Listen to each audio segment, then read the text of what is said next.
November 1944, eastern France near the German border. The convoy moves through the late afternoon mist like a steel serpent. 6 vehicles, olive drab, mud, splattered from 300 miles of French roads. In the lead car sits General Dwight D. Eisenhower, Supreme Commander of Allied Expeditionary Forces. He's reading intelligence reports, his reading glasses perched on his nose, a cigarette burning forgotten between his fingers. The weight of the entire Western Front rests on his shoulders. 3 million men, 12 armies, 1,000 decisions every day, each one capable of costing lives by the hundreds or thousands. The convoy slows. Eisenhower looks up. Ahead, military police wave them through a checkpoint, but the lead vehicle brakes hard. The driver swears softly. "What is it?" Eisenhower asks. "Someone's blocking the road, sir." Eisenhower leans forward. There in the middle of the narrow road sits an old Jeep. It's covered in mud so thick the original paint is invisible. No flags, no markings, no insignia of any kind, just a battered vehicle that looks like it's been through hell and survived by accident. In the passenger seat sits a man, older, maybe late 50s. He wears a field jacket so filthy it's impossible to tell if it was ever a specific color. Mud cakes the fabric. His helmet is dented, sitting crooked on his head. No rank visible anywhere. His face is weathered, unshaven red from cold and wind. He could be anyone, a supply sergeant, a transportation officer, maybe a major who's been at the front too long. He's arguing with a military policeman. "Sir, you can't park here," the MP says, his voice rising with frustration. "General Eisenhower's convoy is coming through." The muddy man doesn't move. "I don't care who's coming through," he replies, his voice gravelly. "I'm waiting for my tank commander. He's supposed to meet me here." Eisenhower's driver pulls alongside. "Sir, should I ask them to move?" Eisenhower studies the filthy soldier blocking the road. Something about him seems vaguely familiar, the set of his shoulders maybe, the way he sits, completely unbothered by the military police, by protocol, by the fact that he's blocking a priority convoy. But Eisenhower can't place it. "Who is that?" he asks. "No idea, sir, some officer who won't move." The MP is getting more agitated now. "Sir, I'm telling you, you need to move now. This is a priority convoy, and I'm telling you," the muddy officer interrupts, "that I'm waiting for the—" Then he turns, his eyes meet Eisenhower's, and he grins, wide, completely inappropriate for the situation. "Ike," he calls out, "what the hell are you doing out here?" Eisenhower stares. That voice, that complete lack of military courtesy, that grin. "George, sir," Eisenhower asks, disbelief thick in his voice. "Of course it's me. Who else would it be?" Eisenhower's aide, sitting in the back seat, gasps audibly. "Sir, that's General Patton." "Apparently," Eisenhower says slowly, still processing what he's seeing. The military policeman who'd been yelling at Patton has gone absolutely pale. His hand moves unconsciously toward his weapon, then away, then back. He looks like a man who's just realized he's been screaming at a 3-star general for the past 5 minutes. "Oh God," the MP stammers. I was yelling at General Patton." Patton waves dismissively, climbing out of his Jeep with the stiff movements of a man who's been sitting in cold vehicles too long. "You were doing your job, son. Good for you." Then to Eisenhower, completely casual. "You got time, I can show you the real front lines, not the sanitized version headquarters shows you." Eisenhower sits frozen for a moment. This is George Patton, commander of 3rd Army, one of the most famous generals in the Allied forces, a man whose face appears in newspapers worldwide, and Eisenhower, who works with him regularly, who sees him in meetings, who coordinates with him almost daily, didn't recognize him. This is not the first time. It won't be the last. This is the story of George S. Patton. Patton's invisible war, the war behind the war. The war that headquarters never saw, that newspapers never reported, that history nearly forgot. The war of a general who deliberately made himself unrecognizable. To understand what happened on that muddy road in November 1944, you have to understand that there were always 2 Pattons. The first Patton, the one everyone knows, the one that appears in photographs and newsreels, immaculate. His dress uniform pressed to knife-edge perfection. Every medal in its exact place polished until they catch light, like mirrors. Boots shined to such a gloss you could see your reflection. Pearl-handled revolvers gleaming at his hips, custom-made gifts from his wife, matching ivory grips that became his signature.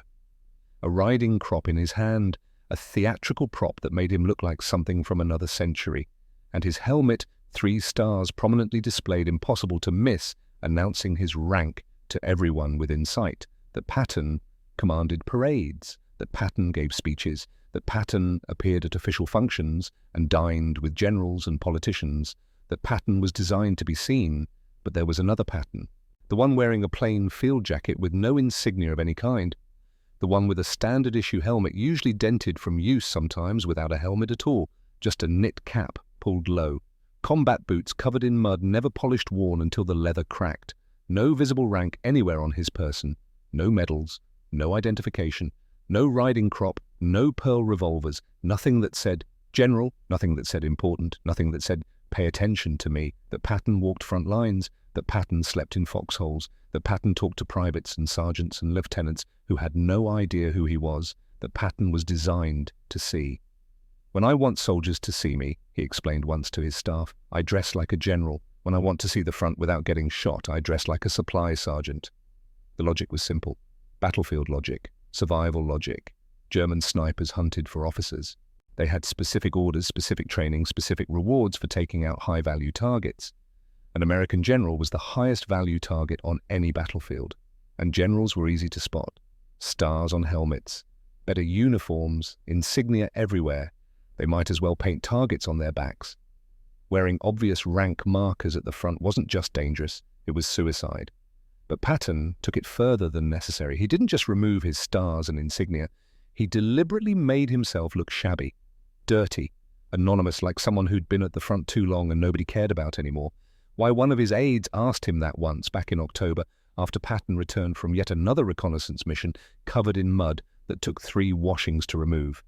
Sir, I understand not wearing rank insignia because of snipers, but why do you make yourself look so rough? Patton had smiled, that predator smile of his. Because when I look like everyone else, people tell me the truth. If they know I'm a general, they tell me what they think I want to hear. Reports get filtered, problems get hidden, everyone performs for the brass. But if they think I'm some random major doing reconnaissance, they tell me what's actually happening. He paused, considering his words. They complain, they tell me about supply problems, equipment failures, ammunition shortages. They tell me where the plan isn't working. They give me information I could never get from staff briefings or intelligence reports. That information, that unfiltered truth, is worth more than 1,000 polished reports from officers trying to make themselves look good. October 1944, near Metz, France. 3 weeks before the encounter on the muddy road, General Omar Bradley, commander of 12th Army Group, is visiting 3rd Army positions. He's driven to a forward observation post, a position with clear sight lines across the Moselle River toward German defenses. It's a dangerous spot within range of German artillery, but Bradley wants to see enemy positions with his own eyes. When he arrives, he finds several officers already there, studying the German lines through binoculars. One man stands apart from the others. He's not using binoculars, he's sketching. His field jacket is covered in dried mud. No rank visible. His focus is complete, total, the concentration of someone doing work that matters. The sketches are extraordinary. Detailed tactical maps showing German machine gun positions, artillery locations, probable command posts, even estimated troop strengths based on visible activity patterns. Bradley, assuming this is an intelligence officer doing excellent work, approaches. Good reconnaissance, he says. The man doesn't look up. Thanks, Brad, he replies absently, adding another notation to his sketch. Bradley freezes. That voice. He looks at the man properly now. The profile, the way he holds his pencil, the angle of his jaw, the slight hitch in his stance from an old riding injury. George, he says, his voice flat. What the hell are you doing here? Patton finally looks up. Same thing your boys are doing. Reconnaissance. Except I'm better at it. You're the 3rd Army commander. You shouldn't be at a forward observation post that's under German artillery range. How else am I supposed to know what the Germans are doing? Intelligence reports are 12 hours old. By the time they reach my desk, the Germans have moved. I need current information. You have staff officers for that? Patton turns back to his sketches. Staff officers tell me what they think I want to hear. I come up here and see the truth. Bradley studies the sketches more carefully. They're not just good. They're exceptional. Professional grade. The kind of detailed tactical intelligence that takes hours to compile, yet Patton has clearly been producing these regularly. You do this often? Every week? Sometimes more. If you get killed up here, then I died doing my job, Patton interrupts quietly. Better than dying behind a desk. After Bradley leaves, frustrated and grudgingly impressed in equal measure, an aide asks Patton, Sir, why didn't you tell General Bradley you were here before he arrived? because then he would have ordered me to leave before I finished my reconnaissance. This way I got my information, and he got his lecture. Everyone's happy. The aide doesn't point out that General Bradley did not look happy. The pattern has been established for months. Patton appears at the front unrecognized, gathering information that never makes it into official reports. War photographers covering Third Army operations receive standing orders from Patton's staff. When you see the general at the front, don't take pictures. One photographer new to the assignment asks why. The staff officer explains patiently, because if Germans see photographs of Patton at the front, they'll know what he looks like when he's conducting reconnaissance. Right now, their intelligence shows him in dress uniform with stars on his helmet. Their snipers are hunting for that Patton. We want to keep it that way. The photographer complies. The famous photographs of Patton, the ones that appear in newspapers and magazines, gleaming, helmet-perfect, uniform, pearl-handled revolvers, are all taken at headquarters or official events. The unofficial photographs Patton in muddy fields, Patton sleeping in foxholes, Patton walking front lines exist, but are kept from publication. One photographer does capture Patton at the front. The photograph shows him looking nothing like his public image. Dirty, exhausted, indistinguishable from any other officer who's been at war too long. The photograph is immediately classified. Why? The photographer asks. Patton's survival depends on Germans not recognizing him at the front, an intelligence officer explains. Right now, German snipers are hunting for a general in a fancy uniform. If they realize Patton looks like a muddy supply officer when he's conducting reconnaissance, they'd kill him within a week. The photograph stays classified until 1946. December 1944. The weather turns brutal.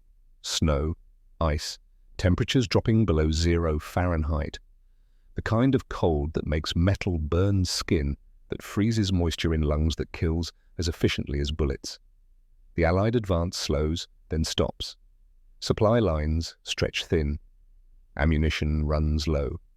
Troops dig in for winter, miserable but alive. And then on December the 16th, the Germans attack.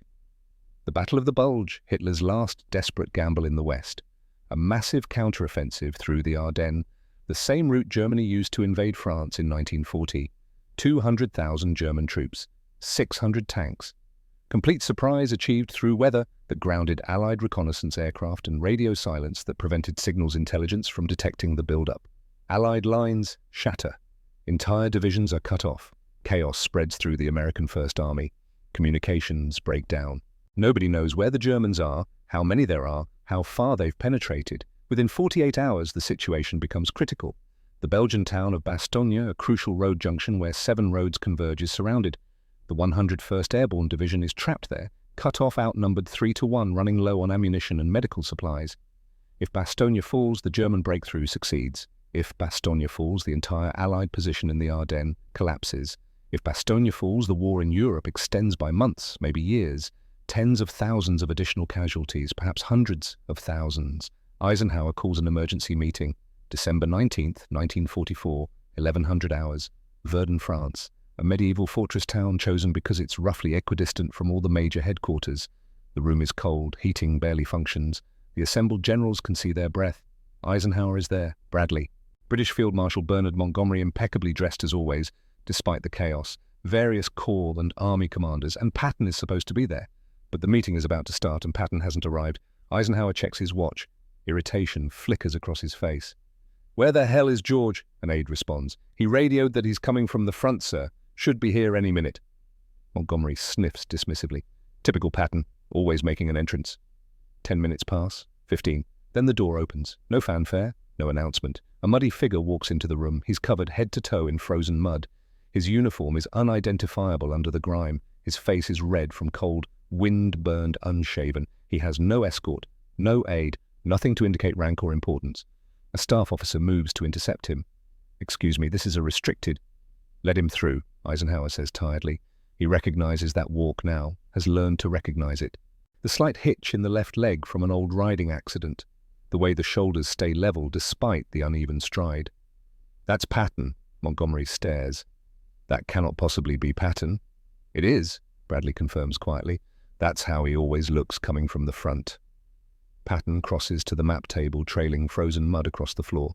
He doesn't apologize, doesn't explain his lateness, doesn't acknowledge the stares, just studies the map, his eyes moving rapidly across the German penetration, the surrounded positions, the broken lines. Eisenhower gets straight to business. Time is running out. George, how long will it take Third Army to disengage from its current offensive and attack north toward Bastogne? The room goes absolutely quiet. This is the crucial question. Third Army is currently engaged in heavy fighting around Saarbrücken, pushing toward Germany's industrial heartland. Disengaging an entire army, turning it 90 degrees and attacking in a completely different direction is one of the most difficult maneuvers in warfare. The logistics alone are staggering. 133,000 men, 6,000 vehicles, tons of supplies, ammunition, fuel, food, medical equipment, all of it has to move at once, coordinated perfectly across icy roads in brutal weather, or the whole thing falls apart into chaos. Most commanders would need days just to plan such a movement, weeks to execute it properly. Patton doesn't hesitate. 48 hours. The room explodes into shocked murmurs. Montgomery actually laughs. Not politely, a genuine laugh of disbelief. Impossible. Absolutely impossible. You'd need at least a week to coordinate that kind of movement. Probably 2 weeks to do it properly without catastrophic confusion. I can do it in 48 hours, Patton says flatly. You can't possibly... I already gave the orders, Patton interrupts. His voice is matter-of-fact, unemotional. Before I came here, 3 different attack plans depending on which direction you wanted me to go. The orders are sitting on my desk right now, ready to transmit. I just needed to know which plan to execute. Silence. Complete silence. Every man in the room is staring at Patton now. Eisenhower breaks the silence. You planned this before the meeting? Of course. Patton taps the map with one muddy finger. That's why I was at the front. Had to see the terrain myself to know which routes would work in this weather. Had to see the road conditions, had to see where the Germans aren't concentrating their forces. Can't plan an attack like this from headquarters looking at maps. Montgomery is still skeptical. His entire command philosophy is built on meticulous preparation. Even if you've pre-planned it 48 hours, is fantasy. The logistics alone require... I've already solved the logistics. Patton cuts him off. Fuel allocations calculated for each division, ammunition distribution planned for different contingencies, medical support staged at appropriate intervals, command structure adjusted for rapid movement. It's all planned, every detail. All I need is the word to execute. Eisenhower looks at Bradley. Bradley shrugs a gesture that says, "This is Patton. This is what he does. I stopped being surprised months ago." George Eisenhower says slowly, carefully, "If you're wrong about this timing, if it takes longer than 48 hours to get into position, Bastogne falls. The 101st Airborne gets overrun. We lose thousands of men and a strategic position we can't afford to lose." Patton meets his eyes. His expression is serious now, no trace of his usual bravado. "If I don't move fast, Bastogne falls anyway. The longer we wait, the more time Germans have to reinforce their encirclement. Speed is the only chance those men have. Speed is the only weapon we have left." He pauses. "I'm not promising this will be easy. I'm not promising it will be clean. What I'm promising is that Third Army will be attacking toward Bastogne within 48 hours, and we'll keep attacking until we break through." Eisenhower makes the decision. Has to make it. There are no good options, only less bad options. "Do it, Al," he says. "Third Army has priority on fuel and ammunition. Get to Bastogne." After the meeting, after Patton has left trailing more frozen mud across headquarters floors, Montgomery pulls Eisenhower aside. "Does he always look like that at the front?" "Yes." "How does anyone recognize him?" Eisenhower lights a cigarette, watches the smoke curl toward the ceiling, thinks about all the times over the past 6 months when Patton has appeared somewhere unexpected, unrecognized, gathering information that changed operational plans. "That's the point, Monty," he says quietly. "They don't. The promise seems insane. 48 hours to disengage an entire army, turn it 90 degrees, and launch a counterattack through the worst winter weather in decades. Impossible." Except Patton made the promise because he'd already done the work.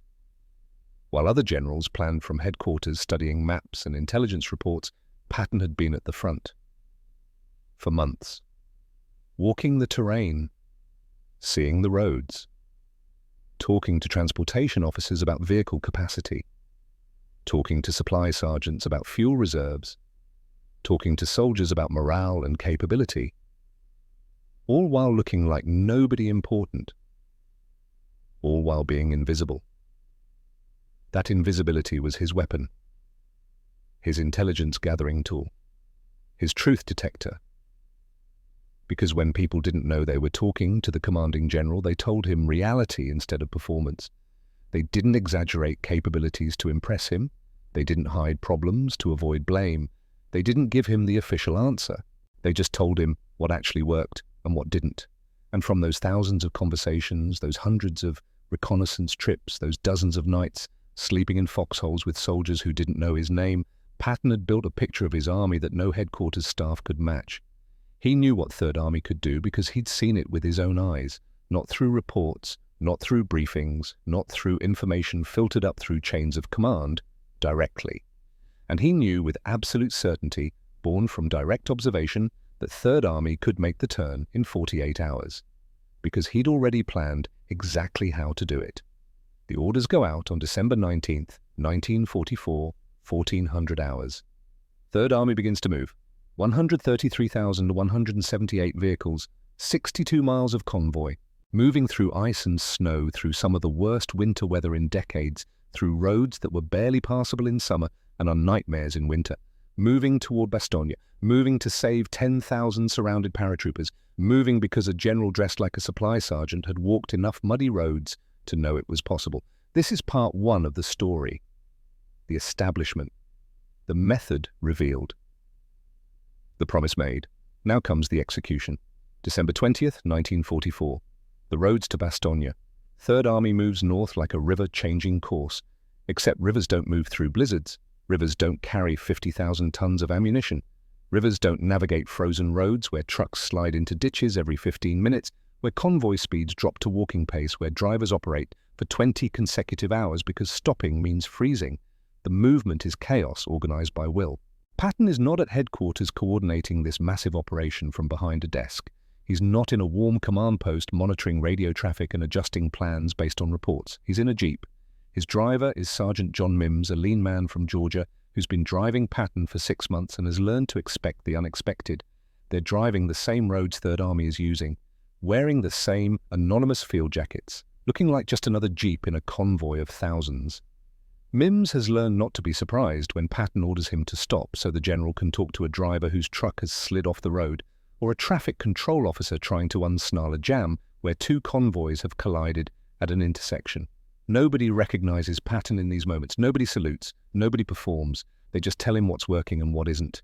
Near a Belgian village whose name neither Patton nor Mims knows, they find a supply depot in chaos. Not unusual. Every supply depot is chaos right now. The entire logistical apparatus of Third Army is pivoting 90 degrees while simultaneously moving forward. It's like trying to reorganize a library while the building is on fire. Trucks everywhere, crates stacked without apparent logic, soldiers running between vehicles trying to match units with supplies, trying to get ammunition forward before units run dry in the middle of combat.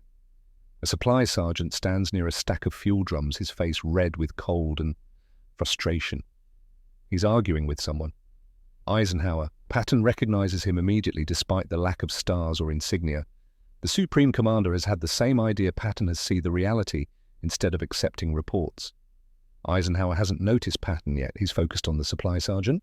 So you're telling me, Eisenhower is saying, his voice tight with controlled anger, that we have tanks running out of fuel because the fuel is sitting here, but there's no system to get it forward. Sir, I'm doing the best I can, the sergeant replies. He's close to breaking. You can hear it in his voice, the stress of impossible demands, inadequate resources, and now a general he can see Eisenhower's stars telling him he's failing. Every unit needs fuel, everyone's priority. I can't conjure trucks out of thin air. Patton walks up. Mims stays with the jeep, lighting a cigarette, watching his general work. What's the actual problem? Patton asks. The sergeant turns, sees another officer, no visible rank, just another person asking questions. The floodgates open. The problem is allocation, the sergeant says, words tumbling out. Higher headquarters allocated fuel based on pre-offensive planning, but the offensive changed. Units that were supposed to be in position A are actually in position B. Units that were supposed to need X amount of fuel actually need Y amount. But the paperwork says otherwise, so when units request fuel based on actual need, I can't authorize it because it doesn't match the official allocation. So you have fuel, Patton says. Yes, sir. And you have units that need fuel. Yes, sir. But bureaucracy prevents matching fuel to units. Exactly, sir. Patton turns to Eisenhower. Their eyes meet. Recognition flickers across Eisenhower's face, then resignation, then something that might be amusement. Hello, George, Eisenhower says. The sergeant's face goes white. His eyes dart between Eisenhower, whose stars he can see, and Patton, whose rank he can't determine, but who apparently knows the Supreme Commander personally. "You're—" The sergeant starts, then stops. "Patton," Patton confirms. "And before you apologize for yelling about problems, don't. You just gave me more useful information in 2 minutes than I've gotten from 3 staff briefings." For the next hour, Eisenhower watches something he's never quite seen before. George S. Patton, commanding general of 3rd Army, one of the most famous military officers in the world, covered in mud, works with a supply sergeant to reorganize fuel distribution. They go through manifests together, identify where fuel is versus where units actually are, create a new distribution plan based on reality instead of pre-offensive planning, make decisions about priorities, which units get fuel first based on tactical situation rather than administrative allocation. It's the work of a logistics lieutenant, done by a 3-star general, and done brilliantly. When they finish, the sergeant has a plan that actually matches reality. Units that need fuel can get fuel. The bureaucratic tangle is cut. As Patton and Eisenhower walk back toward their vehicles, Eisenhower asks quietly, "How often do you do this?" "Every week," Patton replies. "Sometimes every day." "Your staff doesn't know?" "If my staff knew, they'd try to stop me. They'd say it's inefficient for a commanding general to do lieutenant's work. They'd be right technically, but they'd be wrong strategically." "Because—" Patton stops, looks at Eisenhower. His face is exhausted. Genuinely exhausted, not the theatrical exhaustion he sometimes performs for effect. Real fatigue from operating on 3 hours of sleep per night for months. "Because there's a gap, Ike, a gap between what headquarters thinks is happening and what's actually happening. Reports get filtered. Officers hide problems because they're afraid of looking incompetent. Systems that work on paper fail in practice. And if I'm making decisions based on the filtered version, the reported version, I'm making decisions based on lies." He pauses. "Not intentional lies. I'm not saying my staff lies to me. But the system filters truth. By the time information reaches my desk, it's been summarized, sanitized, organized. The rough edges are smoothed. The complications are simplified. And in that process, the truth gets lost." "So you come here," Eisenhower says. "See it yourself. Only way to know what's real." After Eisenhower leaves, heading back to his own headquarters, Patton and Mims continue their journey through the chaos of 3rd Army's movement. They stop at another supply point, then another. Each time, Patton talks to soldiers who don't recognize him, who tell him unfiltered truth about what's working and what's broken. Late in the day, as darkness falls and the temperature drops further, they find a foxhole with 4 soldiers trying to stay warm. Patton climbs down into the foxhole without asking permission, sits on the frozen dirt like he has every right to be there. One of the soldiers is Private First Class David Richards, 22 years old, from Ohio, drafted 8 months ago, at war for 3 months, wondering every day if he'll survive another week. "How are you boys doing?" Patton asks. The question is casual, not an inspection question, just conversation. Richards and his squad look at each other, this older guy covered in mud, no rank visible, probably a captain, maybe a major. Someone from battalion checking on them, should they give the official answer, the one you're supposed to give officers. But this guy looks tired, looks like he's been in foxholes before, looks like he might want the truth instead of performance. So Richards tells him, "We're cold, sir, exhausted. We've been in this position for 3 days. Our rations ran out yesterday. We're low on ammunition for the BAR. Medical supplies are gone. We used the last bandages 2 days ago. And nobody tells us anything. We don't know what's happening. Don't know if we're winning or losing. Don't know if we're staying here or moving forward or what." The older man listens, doesn't interrupt, doesn't offer platitudes about duty or courage, just listens like the complaints matter. "What about equipment?" he asks. "What do you need most?" Richard starts listing things. Cold weather gear, their current gear is inadequate for this temperature. More ammunition, medical supplies, fresh socks because trench foot is becoming a serious problem. A replacement barrel for their machine gun because the current one is worn almost smooth and starting to jam. The older man pulls out a small notebook, writes everything down. His handwriting is surprisingly neat for someone whose hands must be frozen. "Anything else, he asks. "Information," Richard says. "Just tell us what's happening. Are we holding here? Are we attacking? Is the line stable? It's the not knowing that's worst. Makes you feel like maybe the whole thing is falling apart and nobody wants to tell you." The older man nods slowly. "I can't tell you everything. But I can tell you this. You're holding an important position. The Germans tried to break through this sector twice in the past week. Failed both times because of units like yours. You're doing exactly what you're supposed to be doing. The line is holding, and you're doing it well. It's not much, but it's something. Context, purpose, a reason for sitting in a frozen hole. The older man stands wincing slightly. His joints probably hurt. At his age, in this cold, everything probably hurts. "I'll see what I can do about your supplies," he says. He's about to leave when one of Richards's squad mates, a kid named Morrison, asks, "What's your name, sir?"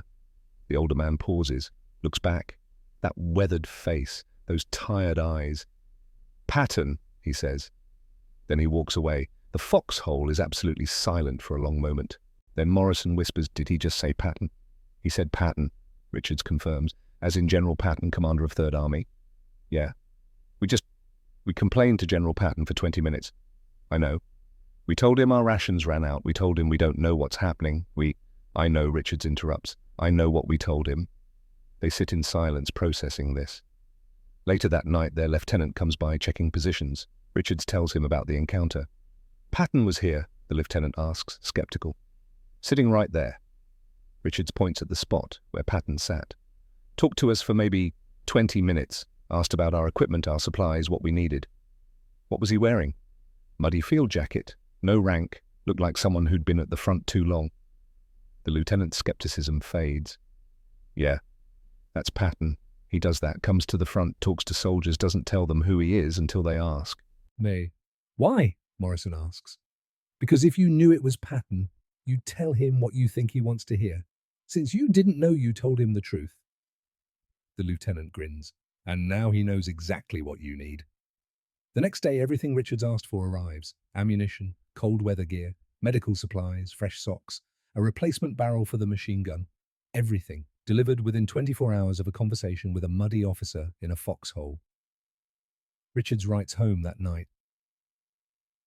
"Dear Mum, something happened yesterday that I'm still trying to understand. We were in our foxhole freezing, complaining about everything like soldiers do. An older guy climbed down, started asking questions. We didn't recognize him. He looked like any other officer who'd been at the front too long. So we told him the truth, complained about the cold, about rations, about not knowing what's happening. He listened, wrote things down." Then when he was leaving, someone asked his name. He said Patton. "Mum, we'd been complaining to General Patton for 20 minutes and didn't know it. Today, everything we asked for arrived. He remembered every detail. He actually fixed our problems. Now I understand why guys in 3rd Army would follow him anywhere. He doesn't just command from headquarters, he comes to us, lives with us, sees what we see. If Patton can sleep in foxholes at age 59, I can do it at 22. Your son, David." The letter is one of dozens found in archives after the war. Soldiers who encountered Patton at the front, who didn't recognize him, who told him their problems, who were shocked to learn who he was, and who consistently report that their problems were fixed within days. Not weeks, not months, days. But there is a cost to this method. Late December 1944, Patton's headquarters. Wherever they've established it this week, headquarters moves frequently to stay near the fighting. Night. Most of the staff has gone to whatever counts as sleep in wartime. The operations room is quiet except for occasional radio check-ins and the distant rumble of artillery. Patton sits alone at a desk, reading letters, not intelligence reports, not operational orders, not any of the hundreds of documents that demand his attention. Letters from families, mothers asking what happened to their sons, wives asking if their husbands suffered, fathers asking if their boys died for something that mattered. Patton reads every letter, personally, refuses to delegate the task. Some commanders don't read these letters at all. Too painful, too personal, too much weight to carry. But Patton reads them, forces himself to, because these men died following his orders. Following his aggressive tactics, his relentless pushing forward, his refusal to slow down even when slowing down might have saved some of them, the least he can do is acknowledge that they existed, that they mattered. His diary is open next to the letters. An entry from tonight. "Did I see enough? Did I know enough? If I'd been there in that specific foxhole, talked to that specific squad, would Private Anderson still be alive? Did he die because I missed something or because war is random and cruel and kills without reason?" The questions have no answers. Another entry from last week. "Went to the front today, walked 5 miles of positions, talked to maybe 70 soldiers, found 8 problems headquarters didn't know about, fixed 6 immediately. The other 2 will take time. But how many problems did I miss? How many soldiers are dealing with issues I didn't see, didn't hear about, didn't fix?" The cost isn't just physical, though the physical cost is real and mounting. Patton is 59 years old, an age when most men think about retirement. He's sleeping in foxholes, walking front lines in weather that kills, operating on 3 or 4 hours of sleep per night, breathing frozen air that makes his lungs burn, driving through blizzards, standing in artillery range because that's where the soldiers are. His body is failing slowly, joint pain, persistent cough from the cold, exhaustion so deep that sometimes he falls asleep sitting up. But the deeper cost is psychological. The weight of knowing, the burden of responsibility, the certainty that every order he gives results in men dying, and the terrible knowledge that if he makes decisions from headquarters based on filtered information, more men will die than necessary. So he keeps going to the front, keeps making himself invisible, keeps seeking truth even when truth is heavy enough to crush him, not because he's brave, because he cannot bear to be responsible for men whose reality he doesn't understand. Meanwhile, in German headquarters across the lines, there is confusion. Intelligence officers study reports, prisoner interrogations, captured documents, reconnaissance photographs. They're trying to locate George S. Patton, the American general they fear most, the commander who moves faster than intelligence can track, who appears where he's not supposed to be, who fights like war is personal. They know he commands Third Army. They know Third Army's positions, its strength, its history, but they cannot find Patton himself. Their intelligence is clear about what Patton looks like. Photographs circulated to all units show him in immaculate dress uniform, pearl-handled revolvers, riding crop, 3 stars on his helmet, clearly visible. Their snipers have orders: if you see Patton, kill him. Maximum priority target. But nobody ever sees him. He's never at headquarters when they conduct artillery strikes, never at forward command posts when they raid American positions, never anywhere they can target him. A German intelligence report from late December 1944, captured after the war, reads, "Subject Patton, George S. Location unknown. Last confirmed sighting December 3rd, 1944, award ceremony, Luxembourg City. All subsequent sightings unconfirmed. Assessment subject, likely commanding from deep rear areas, possibly Paris. Recommend increased reconnaissance of Third Army administrative facilities." They're looking for the wrong Patton. They're hunting the public Patton, the parade ground Patton, the Patton who exists in photographs and newsreels. They never realize that the real Patton, the dangerous Patton, looks nothing like those photographs. He looks like a worn-out supply officer, like a tired major, like someone who's been at the front too long and nobody important cares about anymore. He's invisible in plain sight, and that invisibility keeps him alive. December 26, 1944, 16:45 hours. Elements of Patton's 4th Armored Division break through German lines and reach Bastogne. The siege is broken. The 101st Airborne is relieved. The timeline, not 48 hours as Patton promised, 4 days actual, 96 hours from decision to breakthrough, but still faster than anyone else thought possible. Third Army moved 133,000 men, 90 degrees, through the worst winter weather in decades and attacked successfully. Casualties: 1,403rd Army soldiers killed in the relief operation, another 4,000 wounded.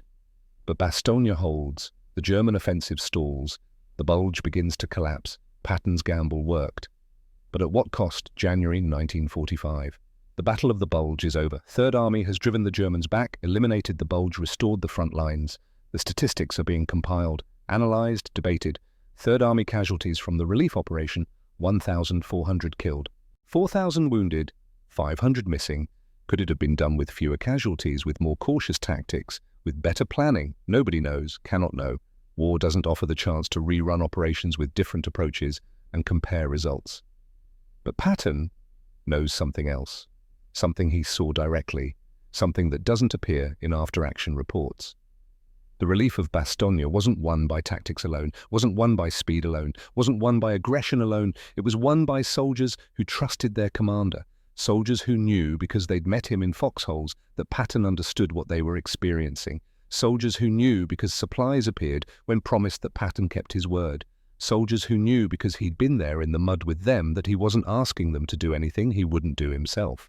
That trust, that certainty, made them push harder than anyone had a right to ask, made them move faster than anyone thought possible, made them fight through conditions that should have stopped any offensive.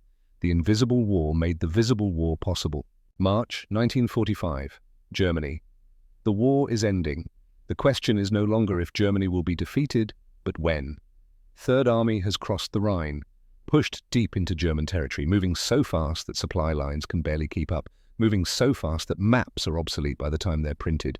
And Patton is still walking front lines, still making himself invisible, still seeking truth in places headquarters cannot see. He's in recently captured territory with Sergeant Mims, a small German town, buildings damaged but standing, white flags hanging from windows, civilians in basements waiting. They turn a corner. 3 German soldiers stand there, young, maybe 19, 20. They still have weapons. They haven't gotten word of any local surrender. Or maybe they got word and are too confused or too proud to believe it. The moment freezes. The Germans raise their weapons, not aggressively, more like uncertainty, like men who don't know what they're supposed to do. Patton doesn't raise his hands, doesn't reach for a weapon, just stands there, relaxed hands visible. Time stretches. One of the Germans speaks, broken English.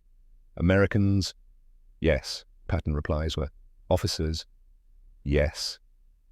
The Germans lower their weapons slightly. They're looking for an excuse to surrender. The war is lost. Everyone knows it, but surrendering to random Americans has no dignity. What rank, the German asks. Patton considers lying.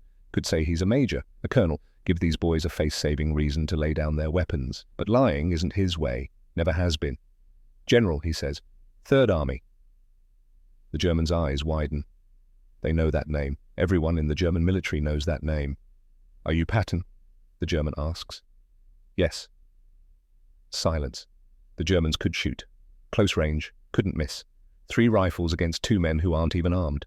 Then the German who's been speaking lowers his weapon completely. We surrender, he says carefully. To Patton is honor.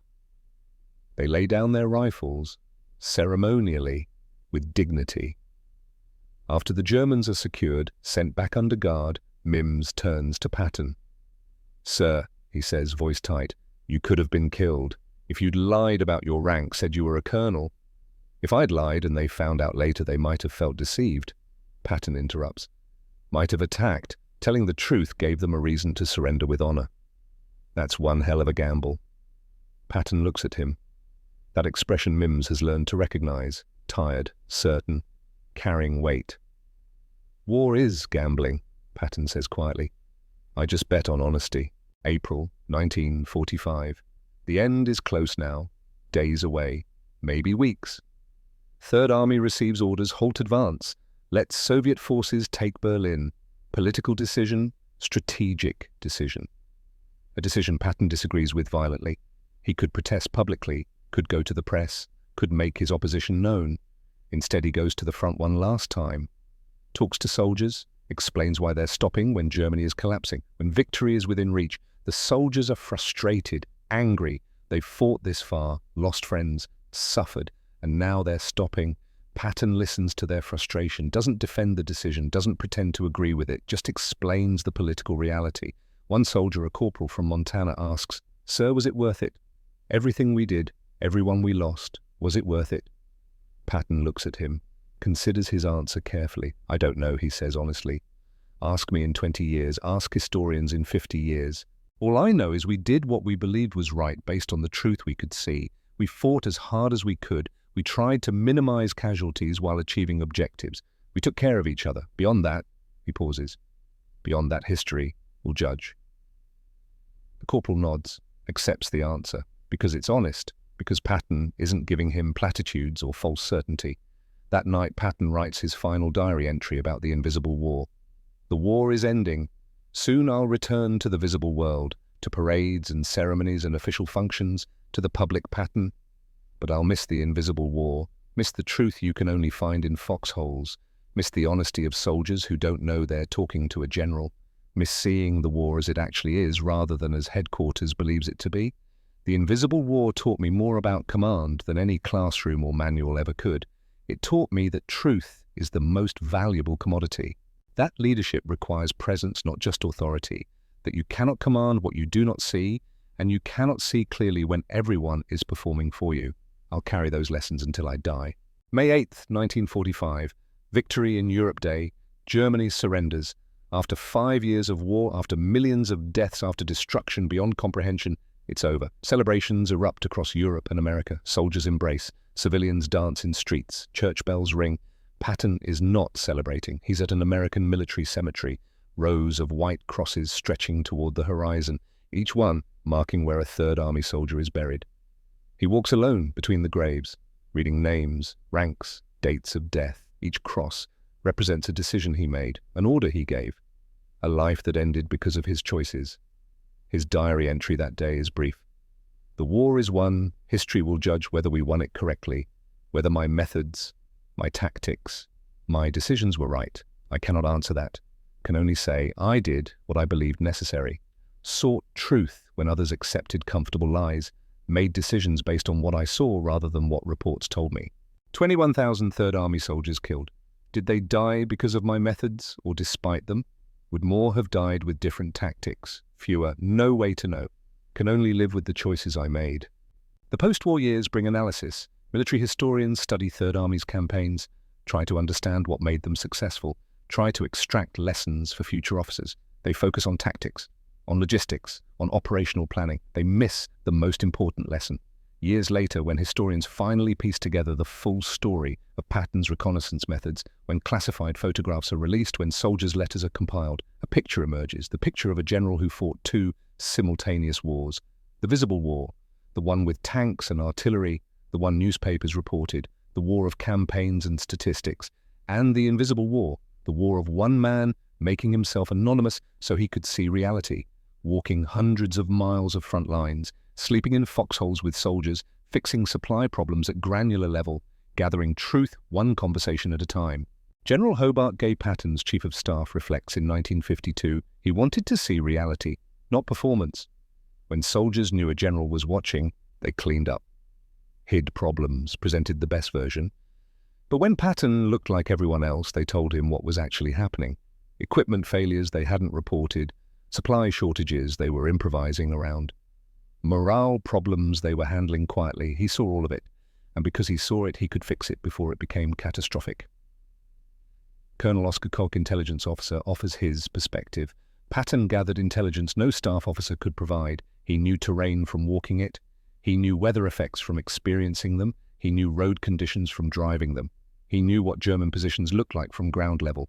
That intelligence gave Third Army consistent advantages. We moved faster because Patton knew where we could move. We attacked successfully because Patton knew where Germans weren't. His personal reconnaissance was worth divisions. Sergeant John Mims, Patton's driver, keeps his testimony simple. He cared about the soldiers, really cared, not for show. He wanted to know what they were experiencing, what they needed, what problems they faced, and he couldn't learn that from headquarters. Had to be there, had to see it himself, had to talk to them when they didn't know who he was. Mims pauses, remembering. Was it worth the risk? I think so, because the alternative was commanding an army he didn't really understand, making decisions based on incomplete information. How many more men would have died from those bad decisions? The final accounting is complex. Third Army, total casualties, 281,000, 21,000 killed, 99,000 wounded, 16,000 missing, 145,000 non-battle casualties. Each number represents families destroyed, futures erased, prices paid. But comparison numbers matter too. Third Army advanced further faster and engaged more enemy forces than any other Allied army in Europe.